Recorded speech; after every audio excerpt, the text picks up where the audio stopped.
Good afternoon, ladies and gentlemen. Thank you for the invitation. As GasTrade, we are the owners and the sponsors of the FSRU in Alexandroupolis, but I will try to skip a little bit today from presenting the project itself. I think the map is better, far better.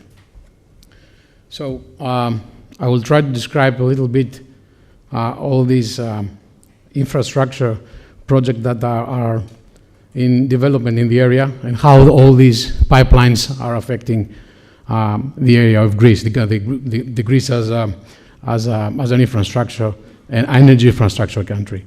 So the South Corridor,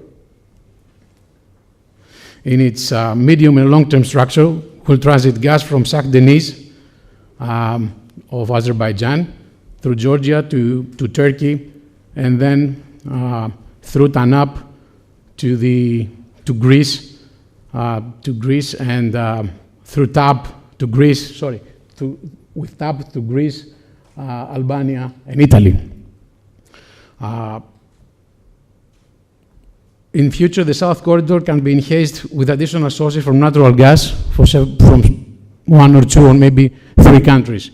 Turkmenistan is a potential country, not in near future, but in future in general. Iranian gas is another country that can enhance, let's say, the flow into the pipeline TANAP and will transit from Turkey to the Western Europe.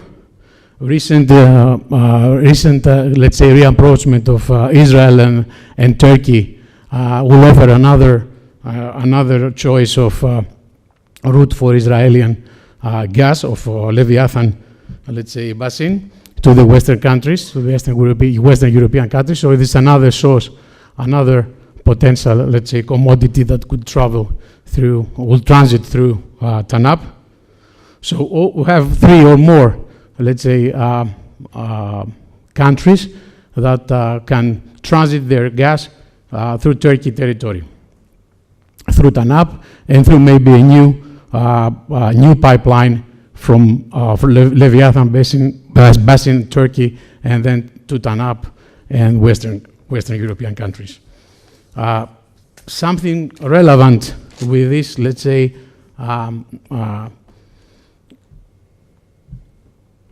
transport of gas into Turkey will happen with the Russian gas that till today.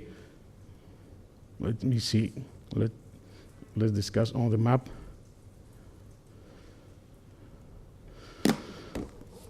Till today, the supply of Russian gas to Eastern Balkan countries, Romania, Bulgaria, Greece, and partial Turkey, is done by the Trans-Balkan pipeline, which crosses Ukraine, Eastern Balkan countries, ending up to the Bulgarian-Turkish borders.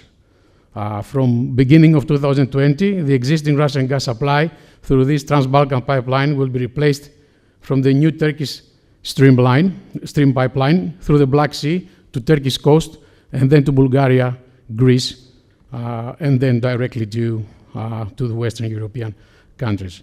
So therefore, all pipelines that are transiting natural gas and destined for Greece, not even for now, but for the future, will be transiting through Turkey. And this entails a kind of, let's say, geopolitical and economical risk. It is also quite obvious that the deployment of supply routes through Turkey does not only affect the Greek issue and the Greek country, but also the wider European energy strategy. So,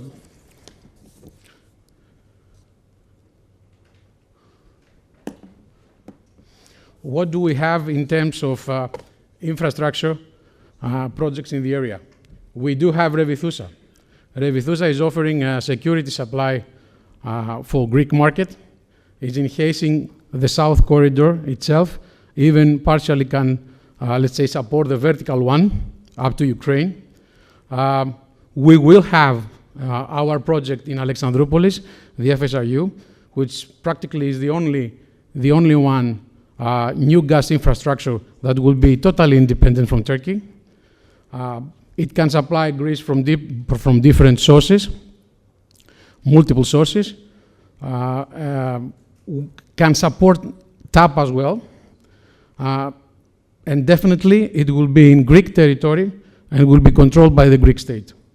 So in this context, the role of this terminal in Alexandroupolis further enhanced both at national and regional level, and is now a key task for the national Greek national energy strategy, security, and independency. The speed up of the implementation of this project should be definitely a priority for the Greek government.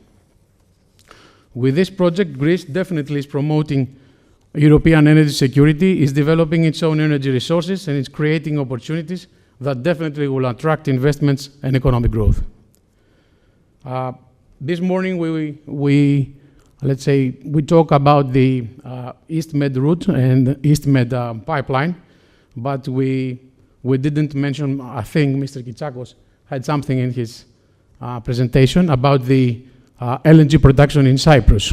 There is another option of creating a terminal in Cyprus, which will offer political security for the country of Cyprus, flexibility and scalability, and definitely will monetize in another way the East Med gas. So these three infrastructure projects, future and existing, Revithousa, FSRU in Alexandroupolis, and potentially maybe a terminal in Cyprus, can offer to the European Union not only diversification of sources, but even diversification of routes.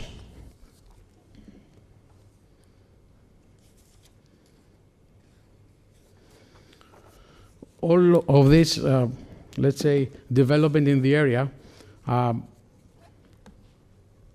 will give us, as a country, the opportunity to create an energy hub, which is another issue that we didn't discuss this morning, but we think, we strongly believe that it's, let's say, it's a great opportunity for the country.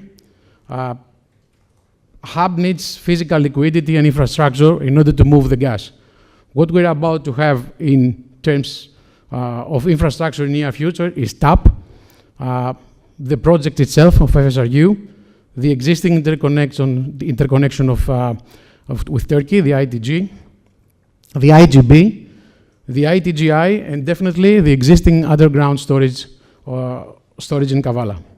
What we have in the future, more interconnection agreements that will allow gas to flow between markets like Greece, Bulgaria, Romania, Ukraine, and Hungary, interconnectors and truck pipelines to move gas from the hub to southeastern Europe, and ultimately all the way up to the Baumgarten.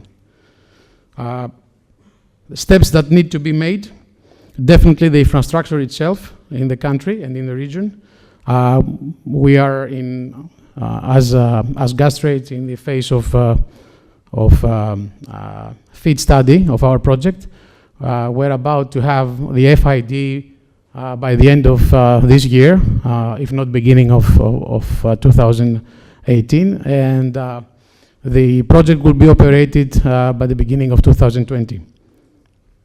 All this will facilitate a regional hub in Alexandroupolis, a real one, and the only thing that we have to do right now, we think, as a country, is to act quite fast.